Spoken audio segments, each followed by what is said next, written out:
Hello and welcome to It's Always Winter but Never Christmas. This is the Oxford Centre for Fantasy, spending time with C.S. Lewis and Tolkien and special guests on the theme of the holiday season. Now, as you can see, we have with us Malcolm Guite, poet and writer and Anglican priest, and Kath Langrish, who is a novelist and fairy and folktale expert. And it's a great delight because they both are experts on all things Tolkien and Lewis. So we're going to have a lot of fun in this session now. So first of all, just thinking about Christmas, the first of these writers between Lewis and Tolkien that you tend to think of is, of course, C.S. Lewis. And I think he's almost got his own Christmas season now, thanks to the stage versions of The Lion and the Witch and the Wardrobe.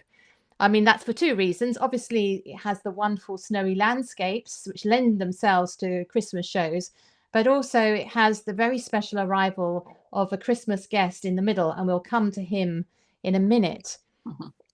But perhaps we'd like to start by saying, what are your memories of either Tolkien or Lewis in connection with your own Christmases back in the day? Did you have any special moments that you remember? Kath, I think you had a story that you told me. Yes, well, it just so happens that on the Christmas I was 8, I think it was, my mother, I always used to get books for Christmas because I was a massive bookworm even then. And my mother must have picked for me one of the Narnia books. She cannot have realised that there was a series, I think, because she chose the silver chair.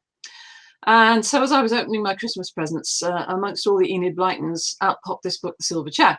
And it had a cover, the famous Puffin book, with the cover by Pauline Baynes, featuring the underground caverns and lots of little gnomes or goblins. And I looked at this and I shuddered. It really put me off. I didn't think I was going to like this book at all, because about a year earlier, I'd come across a truly dreadful fairy tale called The Hobbies in my school reading book, featuring extremely unpleasant little goblins, and this completely freaked me out. So I left The Silver Chair to the very last of my Christmas books, but I really couldn't resist. I mean, it was a book I hadn't read, and I think my mother knew that I would come around to it in the end, and so I opened it, and I was just blown away. You know, there I was in this amazing world of fairy tale talking owls and castles and lost princes and green ladies and serpents, and it was so exciting and so relatable, and even though a fairy tale, so very physical, I was just enchanted. And of course this was in the 60s, and sort of C.S. Lewis was really huge. All my friends were reading the same books, and we almost formed this bond at school where we'd talk about Narnia. It wasn't even that we wanted to be there. We wanted to go there. It wasn't so much that we wanted to have adventures there. We simply wanted to be there. So it really was one of the best Christmas presents in my life, I think, really. How about you, Malcolm? Did you ever get something like that for Christmas? That's wonderful. I do love that thing, Kath, about just wanting to be there, not necessarily just to have adventures there, but to be there. Yes. The quality of the land itself. Well, being there, or at least Christmas and The Lion, the Witch and the Wardrobe had a sort of early association for me, which is slightly odd because I was born in Nigeria and brought up there and in Zimbabwe until I was 10. And although each year we went back to England on leave, it was almost always in the summer. But solemnly at Christmas, in both Nigeria and Zimbabwe, the expat community exchanged Christmas cards with robins in the snow. And, you know, snow falling everywhere and fir trees and sleigh bells and reindeer. And I would be curious as a little boy, what is this white stuff? What's that? Oh, that's from back home. You know, you'll get that way, because they always referred to somewhere else as home, whereas I didn't know any other home other than the place with the pawpaws and the bananas and the beautiful palms. You know, so then eventually one Christmas, you know, an African Christmas, amidst all the other cards, I was given a copy of The Lion, the Witch and the Wardrobe. And there was all this snow and fur coats and snow and fir trees. And so there was a sort of strange fusion in my mind going on between Narnia and England. And so I kind of I somehow thought perhaps England becomes more magical in the winter. You know, there was something. And in fact, my favorite of the Narnia stories I got to later, remains my favorite, is The Voyage of the Dawn Treader. And I was excited because that mentioned the actual name of a place in England as the start of the story. And that place was Cambridge. And eventually we suddenly left, very suddenly when I sort of was a bit too old, but about 9 or 10, we very suddenly left Zimbabwe. Ian Smith, as it was Rhodesia then, had declared UDI, had essentially an illegal government. My father was opposed to his racist interference into the life of the university. Anyway, we ended up being expelled. Well, in fact, my mother and my sister left first. And the place we went to was Cambridge. And I had this secret excitement. Somewhere in Cambridge, there is a house with a picture of a Narnian ship. You know, I need to find the house and look at the picture. I tried the backs of various wardrobes. So yes, there was a sort of magical thing and something about homecoming blended in because of Christmas and the snow. Wow. I think for me, my association is not from my own childhood, but from my children's childhoods. So many years ago when they were very little, I mean, toddlers, their godfather lived at the Kilns, which is C.S. Lewis's home, and where young professionals live during most of the year, and then they move out to allow the C.S. Lewis Society to have their summer courses. Anyway, so whilst the godfather was living there, the people living there decided to throw a Christmas party for the children of their friends. And the way the Kilns works is that the attic has a it's not up in a sort of through a ladder, it runs along the eaves. So they took the back off a wardrobe.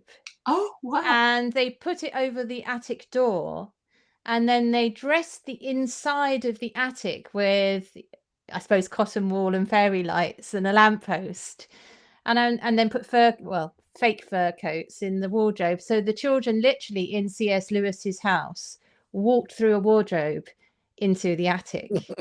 And that's my abiding memory of that, which was so special. That's lovely.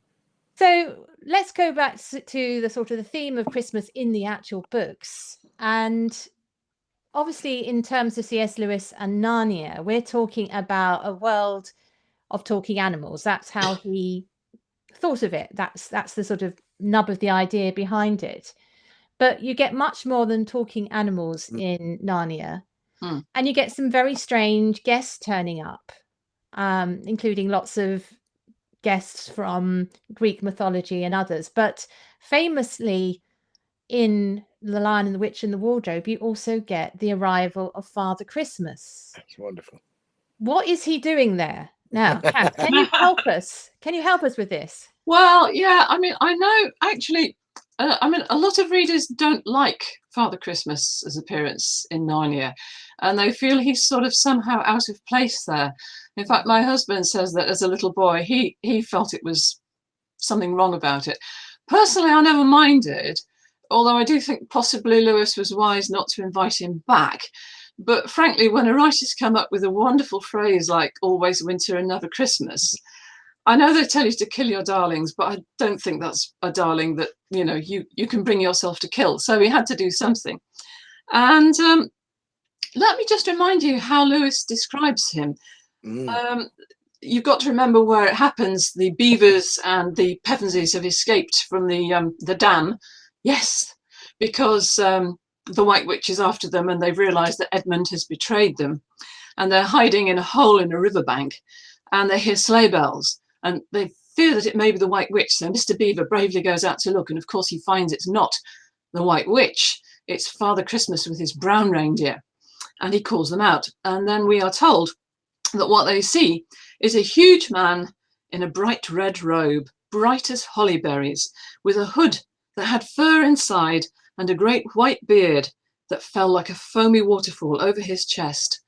And then we're told that he was so big and so glad and so real that they all became quite still. So I think he knows that there's a little bit I've missed out where he's told that they knew who he was immediately, but he's not like you think of him here. He's got this extra presence. And I think that the Hollyberry comparison now reminds me of the Green Knight in Gawain the Green Knight, Bertinac, who rides into Arthur's hall with a holly branch in his hand, the greatest in green when groves are bare, and combines pagan, giant, elf, and Christian in a single figure. But I'm also reminded of other winter spirits. There's the Russian Morosko, Father Frost. And in Russian fairy tales, he's the white-bearded spirit of the snowy woods, who may, if you address him very politely, give you gifts instead of freezing you to death. I have a little picture here by Ivan Bilibin. You have to look a little bit carefully. I don't know if you can see him, but there you will see the figure of Moroshko addressing a shivering damsel who's waiting for him in the woods. And this comes from a fairy tale collected by Alexander I can never say this. Alexander Afanasiev. There you go.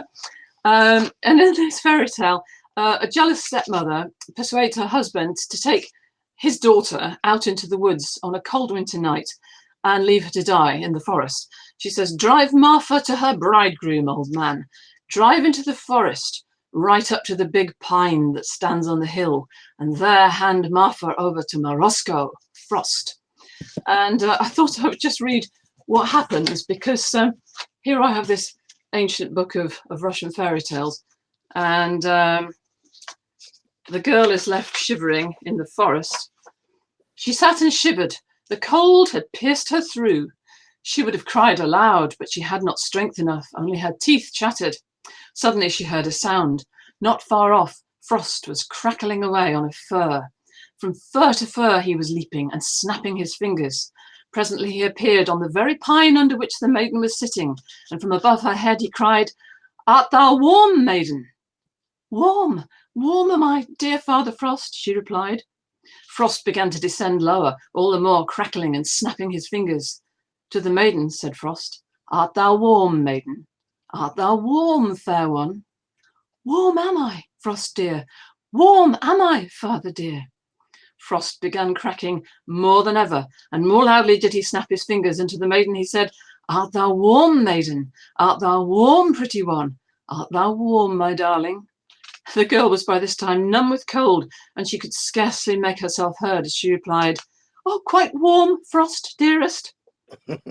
Now Frost then takes pity on the girl. He wraps her up in furs and blankets, and next day when the stepmother sends her father out to bring back the body, she's sitting there dressed in a beautiful bridal shawl with a casket of jewels, and of course this gets taken back, and then, of course, the stepmother sends her own daughters out into the woods with the hope that they will come back with a similar bounty, only they're rude to Grandfather Frost and freeze to death.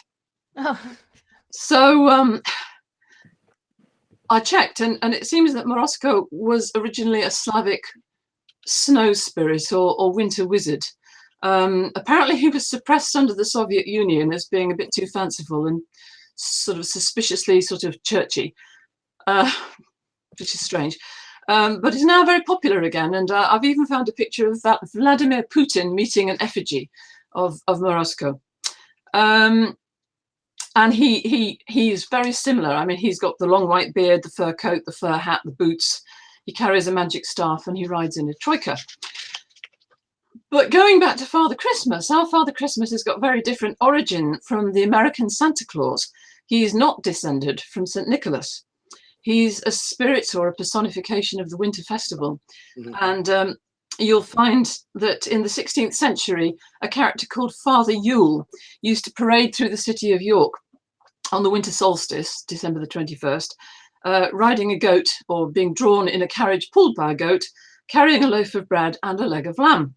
And this custom was suppressed in 1572 by an annoyed archbishop. He appeared in masques and entertainments throughout the Tudor period as Captain Christmas or Sir Christmas. And in a court masque of 1638, in which Shrovetide and Christmas sort of vie for supremacy. Christmas appears as an old reverend gentleman in a furred gown and cap, who proclaims, "I am the king of good cheer and feasting, though I come but once a year to reign over baked, boiled, roast and plum porridge." So I think if you can set aside the very commercial Father Christmas that we're unfortunately stuck with today, his appearance in Narnia is a lot easier to accept.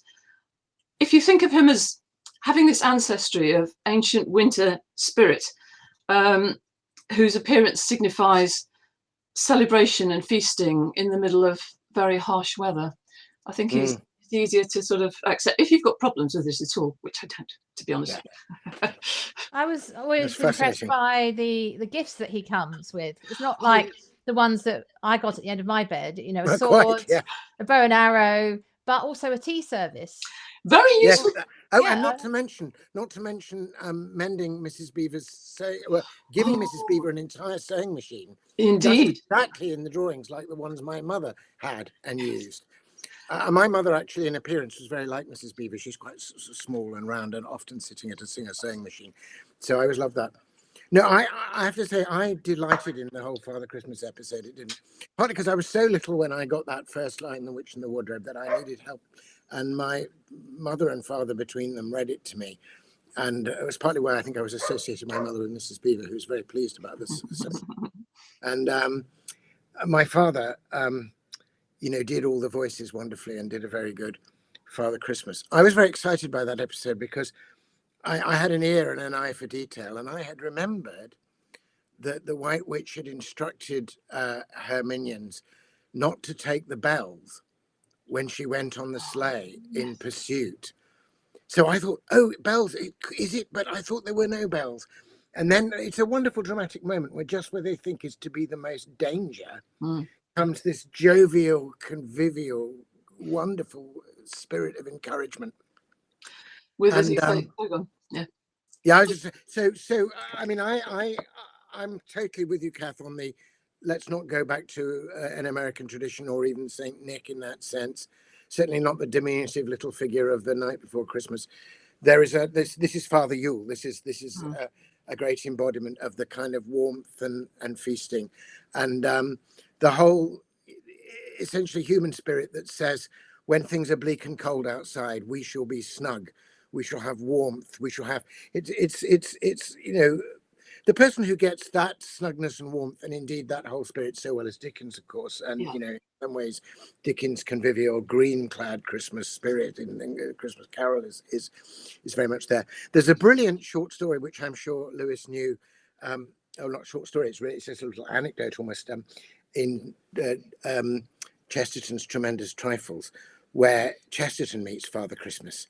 He finds him in a little shop in a dingy back street in Battersea, and he's very worried about it. And he says, "Oh, you know, I'm not very well." He refuses to take money for a toy that Chesterton is buying. He says, "I can't. It's a newfangled thing, taking money. I can't do it. I've always given things away."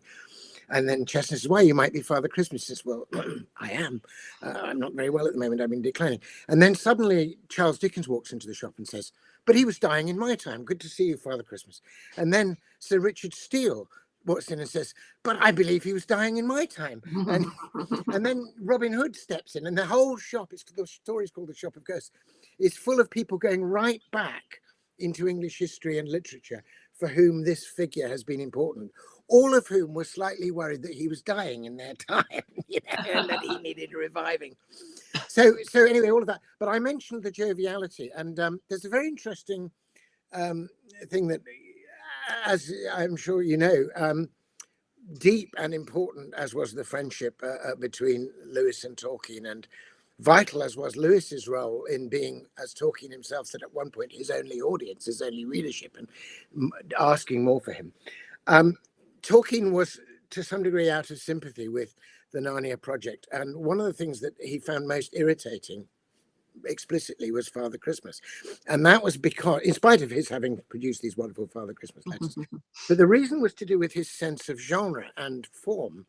And he didn't think you could mix mythologies. He simply thought you cannot have fauns and Father Christmas in the same secondary world. There's a dissonance and a mismatch. Now, Michael Ward, in his wonderful book Planet Narnia, has ably defended Lewis by pointing out that, as it were, each of the 7 chronicles is under the sort of presiding genius or tutelar spirit of one of the medieval 7 heavens, one of which, of course, is the sphere of Jove or Jupiter, from which we get the word jovial. And also ideas, Jupiter is associated, of course, with kingship, with royalty, but through kingship and royalty, he's associated with largesse, generosity, feasting, and he's the opposite, as it were, of the freezing Saturn. He's, so according to Ward's theory, the sign under which the whole of the Lion, the Witch, and the Wardrobe is Jupiter, just as the sign of the Dawn Treader is Sol, the sun, or the sign of the Silver Chair is the moon. And he therefore thinks that Lewis produces a kind of consistency of feel throughout the book by taking the associated cluster of ideas in relation to Jupiter. So kingship is obviously a great theme of the thing. I mean, the whole point of the story in some sense is that they're going to be crowned as the kings and queens in Cair Paravel, and they're on that journey. Good feasting, the feasting produced by Father Christmas, is the prime thing. But in that book, you constantly get the shadow side of each thing. So the shadow side of the good feasting, the false Christmassy gift, is the gift of the Turkish delight of the Queen. And she also promises a false kingship. Yes. To Edmund. So you get it's a wonderfully Augustinian book. You get the sense that all the evil in that book are corruptions of an initial good. There's a good version of everything that has an enormous yes waiting behind everything, every small perversion that has to be said no to. There's the big yes version of it. So there's the feast at Cair Paravel. And so in a sense, Father Christmas, in that sheer bonhomie and largesse and giving and serious giving, with no strings attached, no exaction, is the kind of good counterbalance to the parallel encounter in Snowy Woods with a quasi-mythical figure. And that she is a kind of snow queen, of course. So in a sense, I think Lewis has taken 2 big mythical figures. I'm sure your Russian counterparts are all in there, just as the Hans Andersen, the snow queen is there. Yeah. And he's used the one to counterbalance the other. So I think the whole Father, I mean, I don't think it would be the same book if you omitted that episode. I think it's a very important part in the whole constellation of goodness that is clustering around the image of the jovial and all giving king. I like that, and I'm now seeing the Father Christmas's wonderful cup of hot, strong tea with cream in it as the counterpart or the opposite of the Snow Queen's drink, which I think she sort of it's not really a drink, is it? But she sort of drops from a bottle some liquid right. as it falls and produces, I think, Turkish delight at the bottom. Maybe she also produces a drink. She also sherbet. That's right, or something like that. Yes. Yeah. And so that's definitely not very good for Edmund either. So anyway, I've always enjoyed Father Christmas, and I mean, obviously I don't like the toy Santa. It's always interesting for me, of course, particularly since my hair sort of turned white at this time of year, when I'm walking along the streets or in trains, very small children tug their mothers and point excitedly to me, and I say something. I'm on holiday before the big season, you know. Wonderful. I think that's a wonderful image to take away with us from the Lion, the Witch, and the Wardrobe. But if we were looking to do more Christmas shows with a C.S. Lewis feel, are any of the other books that he writes lending themselves to this season? I was thinking, Kath, of your mention of the Silver Chair, which actually does have a wintry Yule feel to it, doesn't it? Yes. Well, apart from the fact that I was given the book at Christmas, and it would have been a snowy Christmas because it was probably sort of 1963, 64, which was very, very snowy.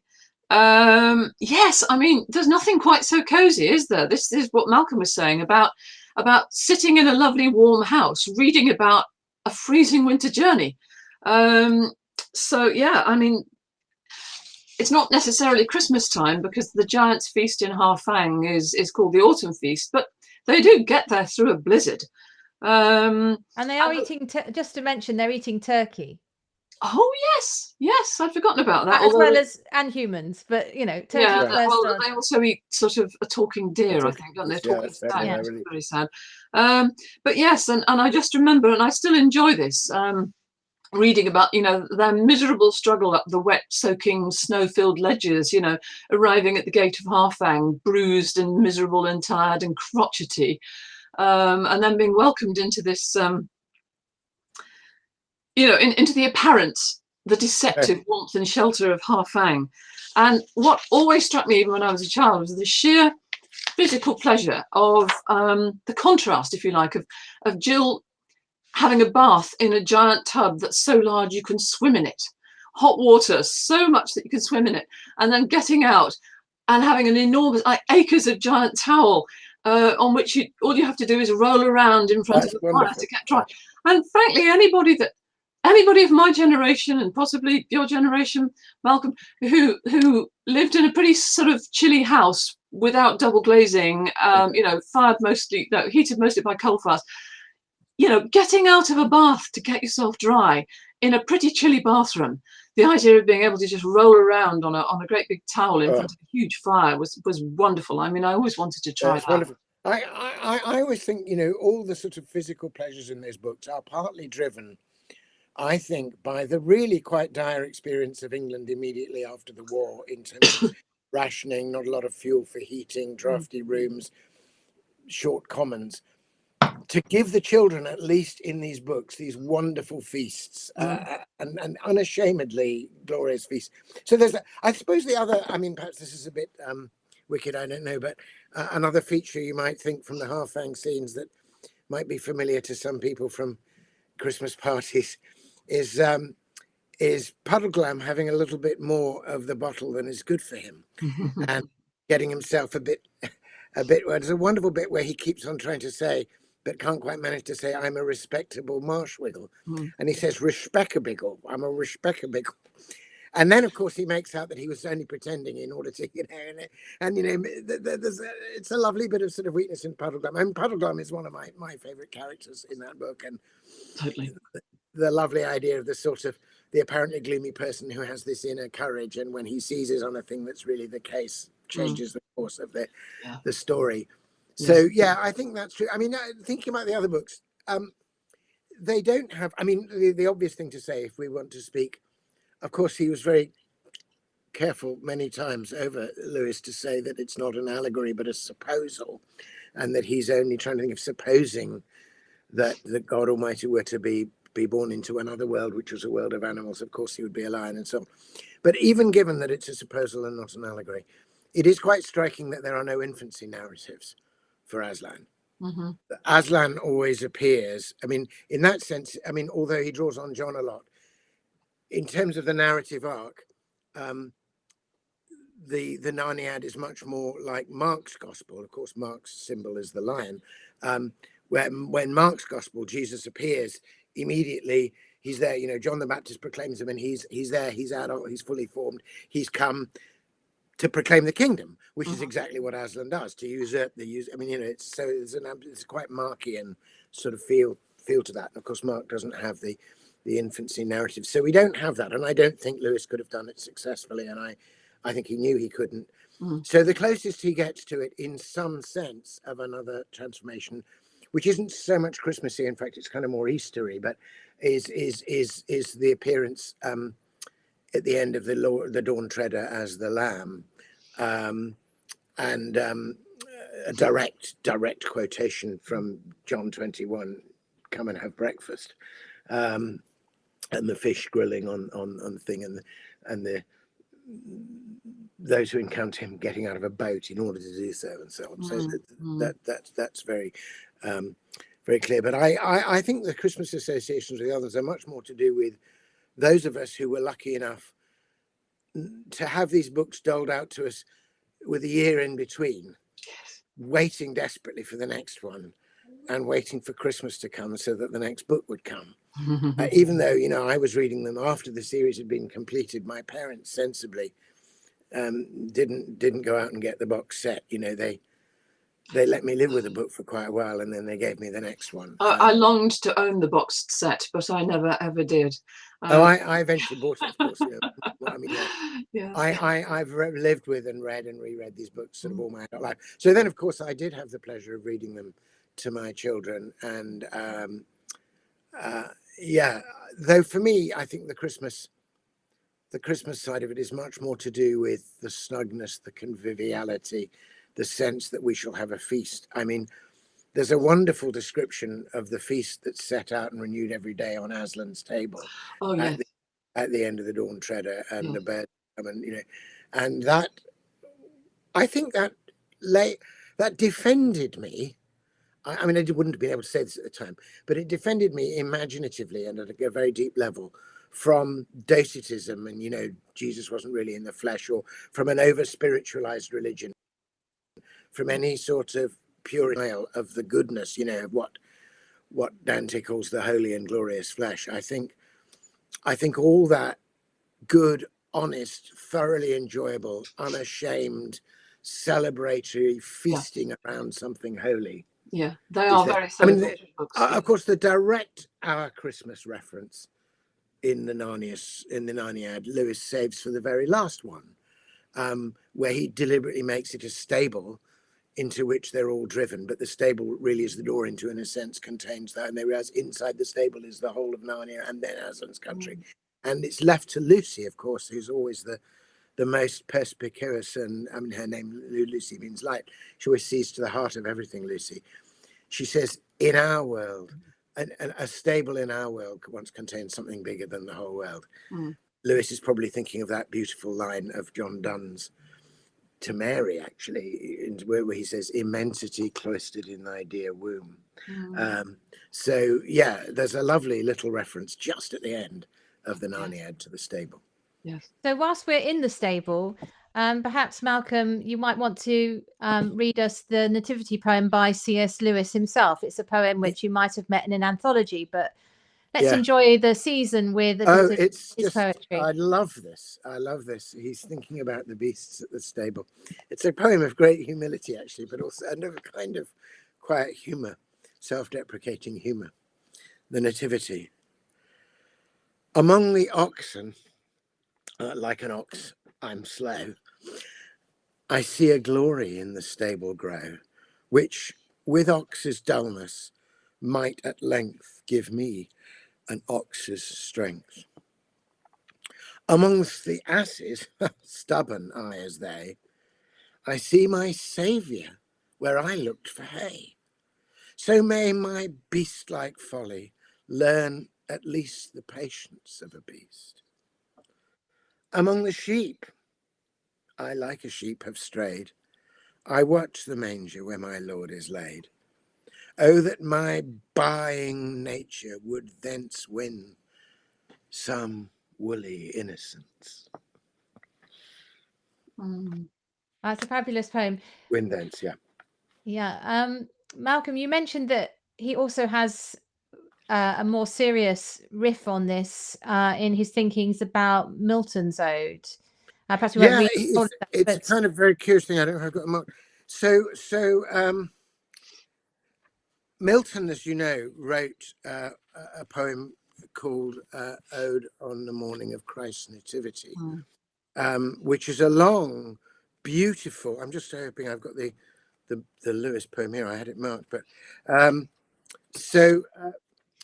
it's a long, beautiful poem which starts off in Spenserian stanzas and asks to come ahead of the Magi and be at the stable, and then it moves to a different meter, a rather beautiful lyrical meter. It was the winter wild when the heaven-born child meanly wrapped, and it has the idea that that when Christ was born, this is Milton has this idea. It was a classical idea that there was a moment when Christ was born when everything was completely still, when the angels sang and proclaimed peace, that there was peace, that every war ceased, for a moment, every spear was held in the hand and not released. And it was the turn of the tide. Everything was going to change from here. And all over the empire. So the story went. People, as it were, paused for breath. Hear me. So Lewis wrote this rather extraordinary poem, The Turn of the Tide, in which he not only imagines the world stilled, but he imagines a wave, as it were, of breathless stillness. Is it, this is the turn, this is the moment when the creator from beyond all things enters the creation, and the entire creation is thus transfigured and can never be the same again. I'll just give you a few phrases of it, because I think it starts and ends in Bethlehem. It's a poem that starts in Bethlehem, goes out to the furthest ends of the cosmos, and then comes back to Bethlehem. I'll just give you a bit the opening and the closing, the Bethlehem bits, because they're really beautiful. Breathless was the air over Bethlehem. Black and bare were the fields, hard as granite the clods, hedges stiff with ice, the sedge in the vice of the pool like pointed rods. And the deathly stillness spread from Bethlehem. It was shed wider each moment on the land, through rampart and wall, into camp, into hall, stole the hush, the tongues were at a stand. And he goes out, and everybody pauses. There's a complete stillness. And he imagines this stillness as deathly, like people are thinking, is this it? Time has stopped for a second. Is this the end? The cosmos is coming to an end. And that's why it's deathly, it's breathless. And there's one sense, of course, in which it is. The old order is coming to its end there. And then he goes right out. He imagines great salamanders in the sun, brandished as they run, tails like the Americans in size, were stunned by it. And then everything is completely still, and they wonder if this is the beginning of the entropy, of the unworking of everything. The death had almost come, the tide lay motionless at ebb. And then there's a gap in the poem, and he picks up the thread again. It's like literally a pause of blank paper. Like a stab at the movement over crab and bowman, over maiden and lion, came the shock of returning life. The start and burning pang at heart, setting galaxies to tingle and rock, and the lords dared to breathe, and the swords were sheathed, and a rustling and a relaxing began, with rumour of noise of the resuming joys. On the nerves of the universe it ran, then pulsing into space with delicate dulcet pace came a music. This is from the Milton Ode. Milton says, ring out ye crystal spheres, once bless our human ears, if ye have power to touch our senses. So now the music is coming. A music infinitely small and clear, but it swelled and drew near and held all worlds in the sharpness of its call, and now divinely deep and louder with the sweep of quivering and inebriating sound. Wonderful. And so it comes this great revel and mirth and joy in all the spheres. And then the poem ends like this. So death lay in a rest, but at Bethlehem, the blessed, nothing greater could be heard than a dry wind in the thorn, the cry of one newborn, and cattle in stall as they stirred. But of course, the one newborn has a capital A. It's a wonderful kind of out from the moment in the stable to the end of the cosmos, and then back to the dry wind and just the cry of the babe. But everything has changed. I think what's extraordinary about that is that's not a voice I associate with C.S. Lewis. The first one, the Nativity, with the calling himself an ass, is totally something totally in his wheelhouse. But that I think it's quite. I must go away and read that again. It's great. I mean, he's partly under Milton. He's allowing himself a Miltonic moment. But there's another side. I wrote the chapter on Lewis as a poet for the Cambridge Companion, so I spent some time really soaking myself in Lewis's poetry and benefited from that enormously. But one of the things I became aware of is that if you want to know where all the deep, rather mystical, immanent God, Barfieldian stuff went in Lewis when he didn't quite put it in the more orthodox book, the answer is it went into the poetry. He's very Owen Barfield, very sort of original participation and final participation and organic unity.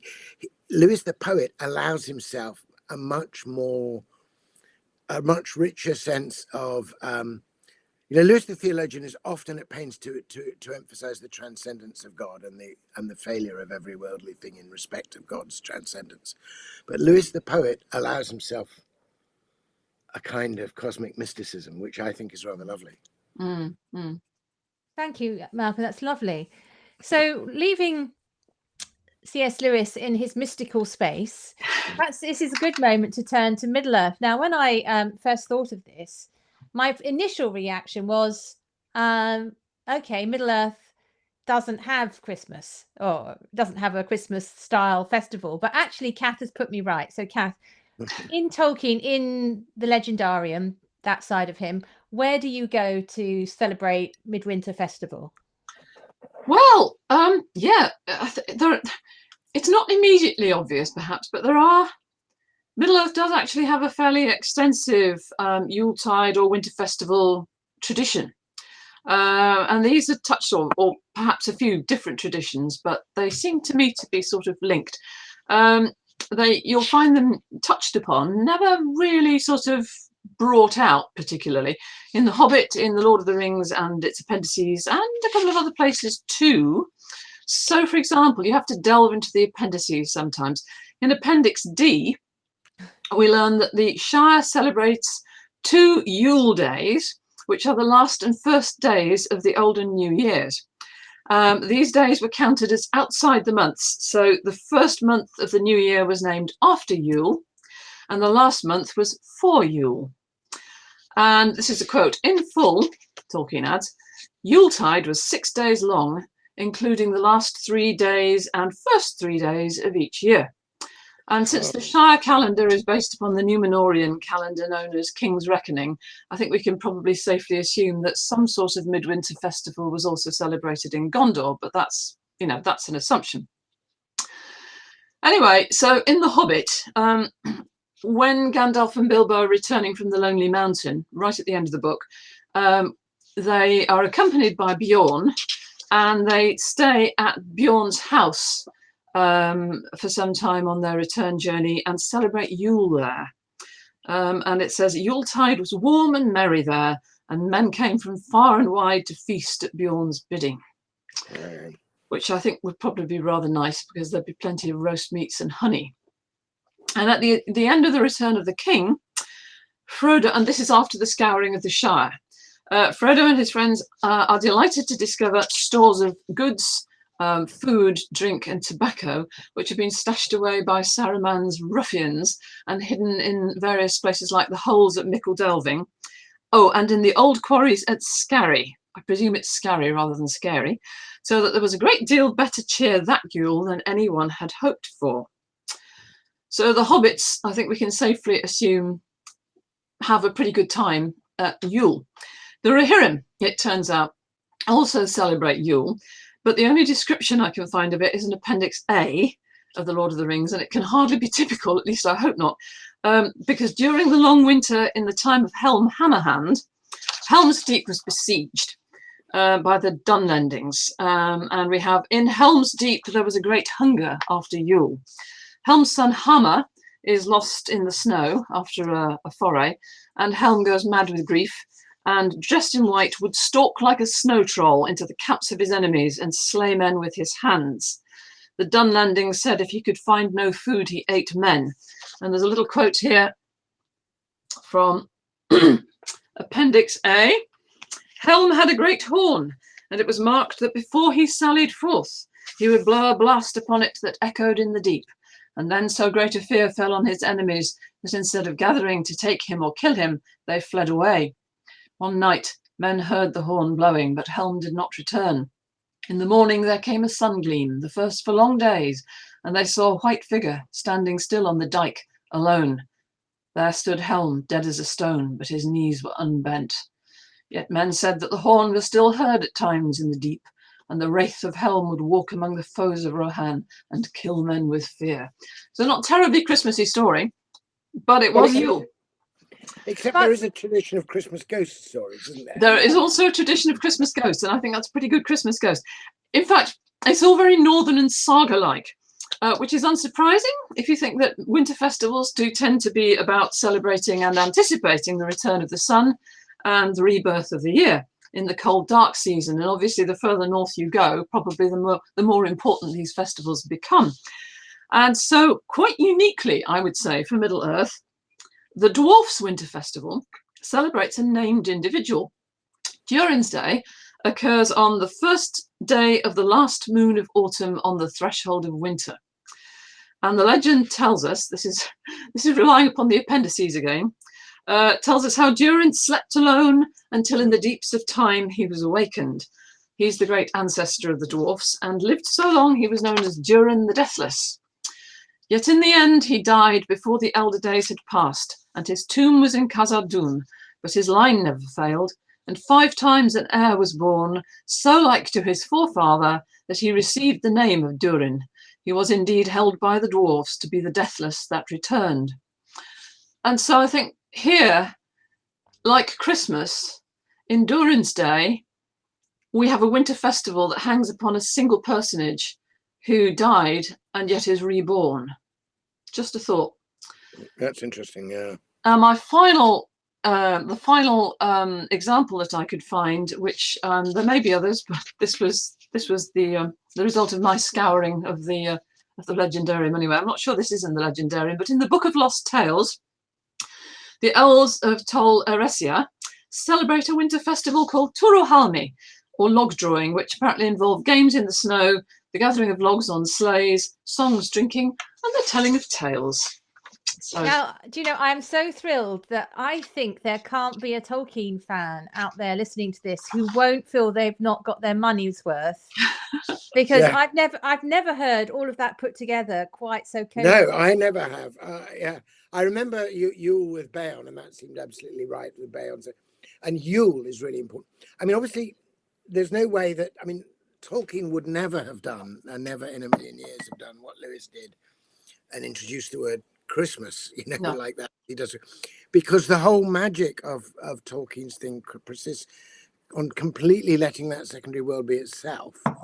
Now, obviously, Tolkien's a deeply versed and profoundly faithful Christian, and therefore the great themes of light and darkness, the great themes of resurrection, indeed, and of course the profound theme. I mean, if I were to associate it with the Lord of the Rings, certainly with any kind of arc of the great Christian salvation story, it's much more about Good Friday, and then eventually, the eucatastrophe of resurrection. I mean, the epic towards the end, I mean, the whole epic, if you think about it, is an epic of letting go. That always strikes me as being an extraordinary thing. If you think of how Tolkien had within his grasp and embedded in his imagination the mythology, the entire mythology of the West and the North, for sure, and lots of others as well. And all the great quests, I think, without exception, somebody may correct me on this, but all the great quests associated with a treasure or a magical object of any kind are quests of acquisition. Jason's got to go and get the golden fleece. People have got to go and get the apples from the garden of the Hesperides. The hero is always going out to acquire something. And that something brings with it magical powers and makes the hero more of a hero, or gives them life, or whatever it is, or they brings restoration to their kingdom. Tolkien is unique in writing an epic of letting go. And that's why it's such a prophetic book now for the age of consumption, an age that's consuming itself to death, an age that's relying on the acquisition of various kinds of quasi-magical technologies just to extend life, but only spreading it out like butter spread over too much bread. Whereas the heart of this thing is the recognition that the real liberation will come from a renunciation, from a letting go. I mean, I think theologically that's to do with kenosis. I think it's to do with, he was found in form equal with God. He did not cling to it. He emptied himself. But the whole ethos of it is an ethos of emptying rather than filling, which makes it less appropriate to a Christmas thing, but very appropriate to the mysteries of Good Friday and Easter. I think that's where No, but it is appropriate to Christmas. I mean, it's not appropriate to Santa Claus and presents, but it's appropriate to the idea of God taking on human flesh as a tiny Oh, baby. absolutely. Yes, it is. That's True. completely what you see in the nativity plays and everything. That's Yeah. what they No, would all that's regard as the message of Christmas, I'm sure, both Tolkien and Lewis. Lo here Yeah, that's born, very- not the Virgin's womb, you know. Yeah. Yeah, So absolutely. No, there's nothing. I wonder about you mentioned my doing a poem. Actually, this might be a really appropriate moment to throw a poem in, if I may. off you go. Throw a poem in. Yeah. I wrote a poem some time ago called was published in my singing bowl book called Descent, and I obviously, because it's a poem printed in the page, I had to spell the word descent, and I've spelt it DESCENT because it is about self-emptying this descent. But I wanted, when I read it, people to hear the other sense of descent, to dissent from something.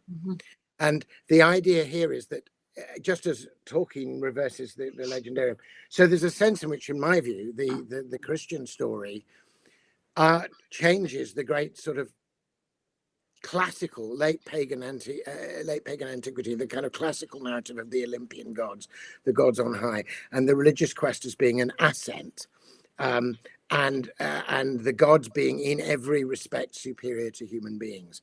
And they are the immortals, we are the mortals. They are perfect and flawless, and we are subject to change and decay. So I wrote this poem, which just has a series of contrasts, in a sense, between the religious, the religions around, to which God, as it were, in the act of incarnation, says, "I beg to differ, I dissent." But so this is it. It's quite a short poem. It's written in English suffix, which is a meter George Herbert liked to use. And the reason I chose it is that it's 4 stress lines, but the last line of each quatrain is just 4 words, so it diminishes. Descent. They sought to soar into the skies, those classic gods of high renown, for lofty pride aspires to rise. But you came down.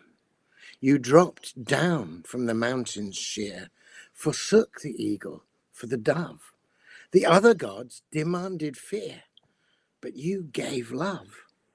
Where chiseled marble seemed to freeze their abstract and perfected form, compassion brought you to your knees. Your blood was warm. They called for blood in sacrifice, and victims on their altars bled. When no one else could pay the price, you died instead. They towered above our mortal plane, dismissed this restless flesh with scorn, aloof from birth and death and pain.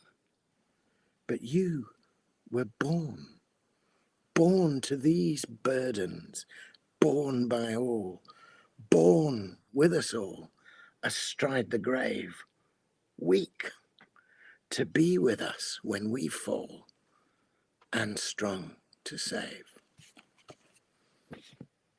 That's lovely. Thank you so much, Malcolm. Sorry. I adore hearing you read poetry. It's just wonderful. Thank you. So just to finish with Tolkien, before we move on to the whole question of fantasy and Christmas in wider frame, I had a little rootle around in things that weren't part of the, strictly speaking, the legendarium, and remembered that in The Smith of Wootton Major, the beginning of that story takes part with the big cake, special cake being made for the feast of the good children, which sounded like the quintessential Christmas thing, if ever there was one. Perhaps more like the St. Nicholas festival that a lot of the continental countries celebrate at the beginning of December. So that, I think, had an element of Christmassy about it. But of course, the big one is the fabulous The Father Christmas Letters, which is edited by Bailey Tolkien, who is Christopher Tolkien's second wife. I hadn't actually looked that up until today. I think this must be a first edition. Actually, my husband's family were friendly with Tolkien back in the 1920s, so we always got like first editions of everything in the family because, which is great. But I pulled this off the shelf, and as you can see, this is based on a family tradition in the Tolkien household, where every year Tolkien would Father Christmas would write a letter to the children. What I find fascinating about this is you see all sorts of Tolkien's skills coming into it. His skills as a calligrapher, his skills as a artist, his humor. He had quite a broad sense of humor. Some people found it a bit irritating, but actually it really suits a kid's sense of totally. humor, because people falling down and having accidents and all that kind of thing. But as you read it, what is really interesting is how it gets more and more complicated in the various worlds that are breaking into the sort of Father Christmas's workshop. And there's in the middle of the 30s, because each letter is dated, there's a big battle with the goblins. It's almost as if Tolkien cannot help himself. He has to go there. And then the latter part, some of the letters are actually from the chief elf, who's called Ilbereth. Yeah. So it gets very Tolkien-esque towards the end. And you'll be pleased. There was a rather splendid picture here of the polar bear in his bath. I remember that. My mother got that and started reading them to us, and sending. We were quite older by then, but sent one. And the polar bear in his bath was a great favourite in our household. Yes, I think what I find polar bear generally is a character. He is absolutely wonderful character. He's the strongest one of all of them, and you get his runes at the end and his real name. So do read on to the end. But I think what's quite poignant, I'd love to see an adaptation of this, Tolkien estate, if you're listening. Let someone do this.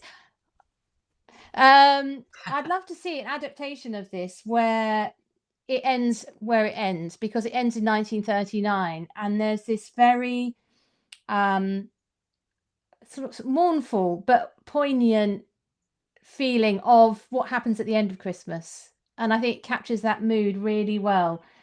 And he's telling his children what's happening in the world via his own story of Father Christmas, saying, "I expect you remember that some years ago we had trouble with the goblins and we thought we had settled it. Well, it broke out again this autumn, worse than it has been for centuries." And that's the last Father Christmas letter. So poignant. It is. So he was so good with those, because he used to put the envelopes and make the lovely stamps from the North Pole and everything, and then deliver them through. And eventually he recruited the postman and got the postman actually to deliver the letters in person to the children, genuinely from the proper post bag. It was magnificent, So in the last section of that, of what we're talking about today, I want to have just a brief look at how Christmas appears in fantasy, but also what we've done as writers with Christmas and the holiday season, shall we say. And I was thinking about just a very quick look at the famous Christmas stories, aside from the Christian narrative, that appear on our screens every year. Loads of them are fantasy. You mentioned the Christmas ghost story. Well, of course, up there is the Christmas Carol. Yes. Yeah. I try and read that every year. It's absolutely my favorite, because it captures the heart of that sort of sense of redemption and the generosity. Yeah. But also, you also mentioned the Snow Queen, which again has that, not only the snowy landscapes, but the idea of the heart melting, literally the heart melting, the shard of ice melting. And then, of course, the Nutcracker. I've done an adaptation for kids of the Nutcracker for an educational reader. And for that, I went back to the original Hoffman tale, which is much more interesting than the ballet. The ballet kind of only does a tiny fragment of the story. But the thing about the Hoffman tale is exactly Lucy's dilemma that she has when she comes back from the wardrobe. No one believes her. And the Nutcracker encapsulates that the same within that story, the fact that no one believes the heroine, that she's had all these adventures. So it's really worth going back to the original Nutcracker tale, as well as going to the ballet, which has another pleasure, I'm sure. But do you have any favorite Christmas stories that we haven't yet mentioned, particularly those of a fantasy genre that you bring out every year? Well, the Box of Delights is my absolute must read again book for Christmas. And of course, it's just, I mean, I'm sure most people who listen to this who are listening to this will actually have come across it, if not the book itself, but the BBC adaptation, which is delightful. But there's Lucy Boston's The Children of Green Know, which, oh yes, yeah, I love which those books. is, for anybody who doesn't know it, it's about an imaginative little boy called Tolly who goes to stay with his grandmother in a house in the Fens, or near the Fens, who makes playfellows out of the ghosts of the children who used to live there. This is based on the manor at Hemmingford Grey, Yeah. which was Lucy Boston's own house, a marvellous place. And of course, as Christmas approaches, it just gets more and more and more Christmassy, but also with the assistance of his very benign little ghostly playfellows, they have to encounter the demon yew tree in the garden. So there's darkness as well. I always loved that book. Kath, just to pick up in case people haven't come across the Box of Delights, particularly if you're watching from America, it's by a writer called John Masefield, and it was originally published in 1935. So it's he's a contemporary, or just a little bit before, in a sense. And he was poet laureate. Yes. Yeah, and a bit like the Green Nose stories you mentioned, the Box of Delight definitely has the darkness as well as the light. It's a battle between the two. Absolutely. Beautifully done. So does the gospel. I mean, it seems to me, especially with Matthew, that the point about the light in Christmas is that it's surrounded by darkness, just as the point about the warmth and the coziness and the feasting and the rich fruit is because it's cold and snowy outside. Yeah. So if you just do something which is nothing but fluffy niceness, it'll go nowhere. There has to be danger. Yes. There has to be a resistance to the darkness. All the best Christmas stories have got that. Yes. Yes, I agree. I think that's it. The Green Nose. The Green Nose stories are absolutely fabulous. They're stunning. Absolutely stunning. Yeah. I had a wonderful adventure in relation to them. In that, when I came, I was an English teacher for a while. It was my first job, and I happened to be teaching in St Ives, near Huntingdon, not far from Hemmingford Grey, where the house is. But I knew nothing of that. I had read the Green Nose stories at the same time that I read the Narnia ones, and therefore it was all in the same world. And I was talking to the head of the English department there and saying, I want to do the Children of Green Know, and he said, "Oh well, you ought to go over and go over to the house then and have a word with Lucy Boston. I can give you an introduction." And he might as well have said, "By the way, the wardrobe is in my room. And Yes. you can just step into Narnia." It was exactly, and so I did, and I was just thrilled because the house is just as it, and Peter Boston's lovely drawings, and Lucy Boston was exactly as I'd imagined Mrs. Oldknow. And in fact, by great good fortune, came to know her quite well. And at one point, she asked me if I would stay there for a while and be her amanuensis. She was writing poetry, about wonderful poetry at that time. But I just got engaged to Maggie, and we were being engaged. We were about to get married. So I said to her, my dear, you have a rival, and she's 90. So I've frozen. I don't know if No, you're still going, Malcolm. Don't worry. Oh, okay. So Maggie came over and met her, and we had a lovely time walking in the rose garden. How wonderful! Yeah, I regard her as one of the great writers. She's a marvelous writer, absolutely marvelous. But I have a couple more. So this is Leon Garfield's response to the Christmas Carol, Mr. Corbett's Ghost, and it's well worth reading, I think. And can I go on? I've got because I think we should always leave people with a reading list. Okay, definitely. This is very new. Catherine Fisher's The Clockwork Crow is absolutely enchanting. There are 2 sequels, and it follows the adventures of a little girl, a Victorian orphan, who takes a winter train ride to an old Welsh mansion where she has to outwit the dangerous Welsh fairies, the Tylwyth Teg, if that's how you pronounce them, with the aid of the crotchety Clockwork Crow, and I highly recommend them. I think it's always good to remember that we don't stop with Tolkien and Lewis. We're going on to look at new writing. Just to, we're going to hop into Harry Potter just briefly, because of course I think there is a big, strong association still with Harry Potter and Christmas, thanks to the fact that J.K. Rowling does a school year.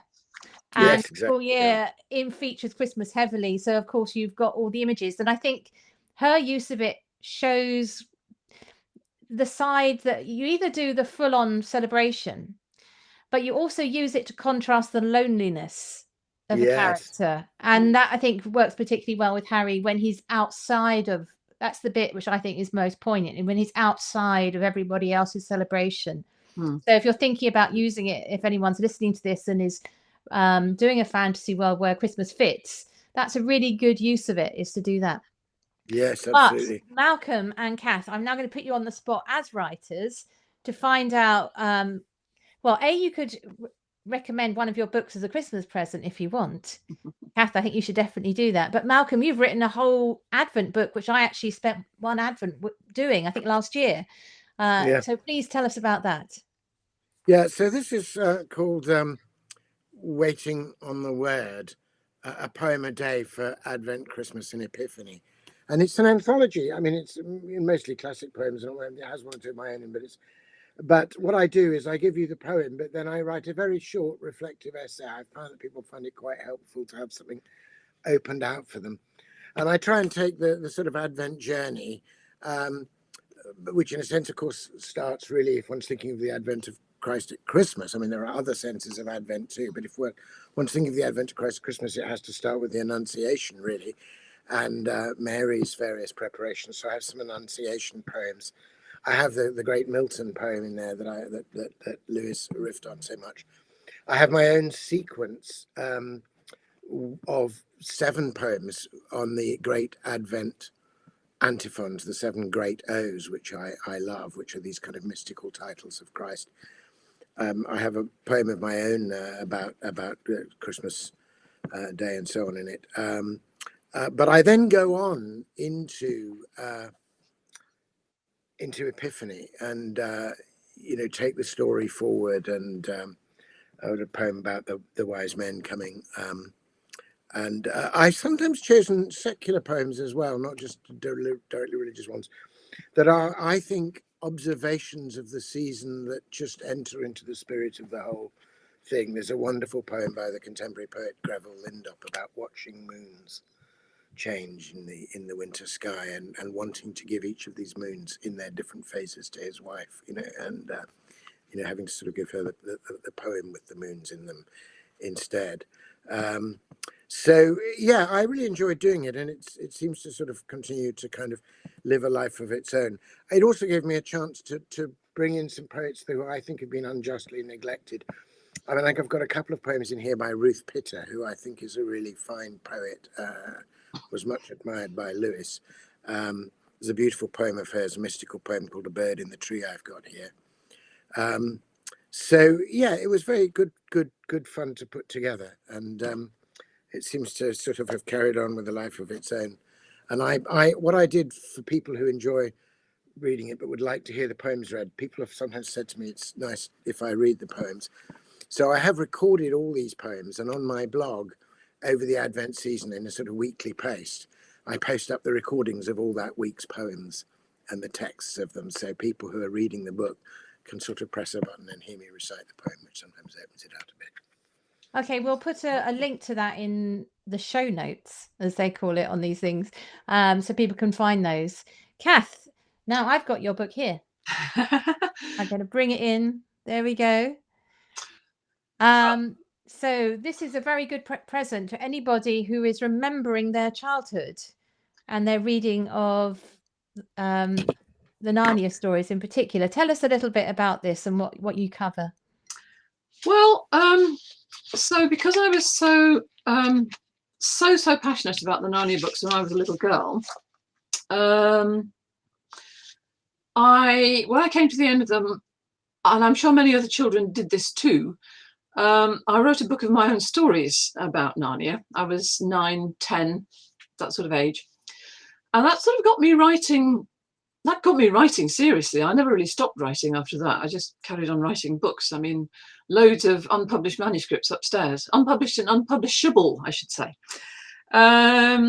So Spare Oom, it's called, got my own copy. I think this may be back to front, but it says, from Spare Oom to Wardrobe, Travels in Narnia with my 9-year-old self. it's sort of product of the gift of the silver chair that my mother gave me so long ago, I suppose.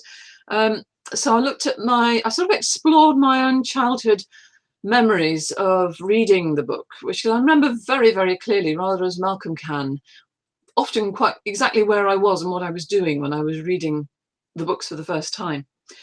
But also I thought it would be interesting to sort of have a dialogue between myself as a child and myself now, and as an adult sort of tease out some of the threads from the extraordinarily rich tapestry of references that Lewis weaves into those books, which we have touched upon. I mean, not just from Christianity, but also from Plato, Greek mythology, fairy tales, medieval literature, Bunyan, Milton, George MacDonald, you name it. It just goes on and on and on. And I find that fascinating. And I think the book is reasonably readable. So that's my most recent book. As far as myself as a novelist goes, this is a few years old now, but it's called Dark Angels. It was published by HarperCollins, and it's a middle grade book for children. And it's basically a Christmassy book. It's called The Shadow Hunt in the United States. It's a winter book set in the Welsh marches in the late 12th century, and it begins in autumn and comes to Christmas climax of snow, danger, ghosts, devils, elves, and angels. So have I got time to read a tiny bit? Yeah. The beauty of this kind of format is we don't have to cut to a commercial break or anything. So Okay. you can just keep going. There's a bit towards the end, it's not the end, you can see, where my two characters, there's a boy called Wolf and a girl called Nest. And for various reasons, they've agreed to meet on the top of the tower of the Motte and Bailey Castle, La Motte Rouge, which is where they both are living at the moment, on Christmas morning, because they've been told that if you go there on Christmas morning at sunrise, you might be able to see the angels dancing in the sun. So this is a bit where it goes, Wolf swept snow from the rail. They leaned on it looking east. Every moment the colour in the sky grew stronger. A vast cloud stood high over Crow Moor. It flushed rose and peach and gold and began to brighten beyond colour into pure light. Out of nowhere, a small wind ruffled their faces. Christus natus est! Christ is born! Far below their feet a cock crowed, wild and shrill. A goblet of fire, too bright to look at, rose over the rim of the world. Fields and woods leaped to life. Rays of light struck across the valley, and the snow-crusted edge of the rail where they leaned turned all to diamonds. A lump came into Wolf's throat. Poised here on the tower, high above the world, his hard decisions and troubles seemed tiny and unimportant. Nest grabbed his hand. "Oh, Wolf," she breathed, "look!" Above the joyful, blazing disk of the sun, the sky was like hammered silver. White sparks appeared in it, like morning stars. Wolf squinted between the bars of his fingers. Far, far away, leaving streaks and curls of fire, the angels danced like a flock of birds before the sun, their immeasurably distant wings flashing. So that's a Christmas moment. Lovely. Thank you. So I suppose I should now say something completely different, because I was thinking I don't have a Christmas book, and I realised I actually do. Oh, good. One of I write under 3 names, and one of them is Joss Sterling, and also published by HarperCollins. I have a murder mystery at Christmas. Is that traditional? Called Red. Yes. And it's actually inspired by the area in which Tolkien's house is actually situated. Even though we didn't manage to get the house, I'm fascinated by that area and all the arrival of particularly Russian oligarchs buying up the property around there, which is partly why it was so expensive. And I think maybe it was me working things through. I've written a murder mystery set in houses around there, but the presiding fantasy genius is actually Alice in Wonderland. The connection being to Lewis Carroll. And in fact, that's how you solve the puzzle, is knowing what happens in what order in Alice in Wonderland. So that's called Red House. But there are dead bodies. So it's an adult novel rather than a Christmas family read. Thank you so much, Malcolm and Catherine, for doing this chat with us today. I have really learned a lot. And I've thoroughly enjoyed talking to you about always winter and never Christmas, because I think we've actually tippled over from the always winter into Christmas and the crocuses. I like your word. I like your word tipple there. Yeah. You know, if it's any other season you tipped over into it, but if it's Christmas, you should definitely tipple over into it. Definitely, yes. So thank you very much, and it's very kind of you to give us all this time. So thank you and goodbye. Thank you for enjoying. Thank you very much. We've enjoyed it. I certainly have. Yeah. Yes, I have too. Thank you.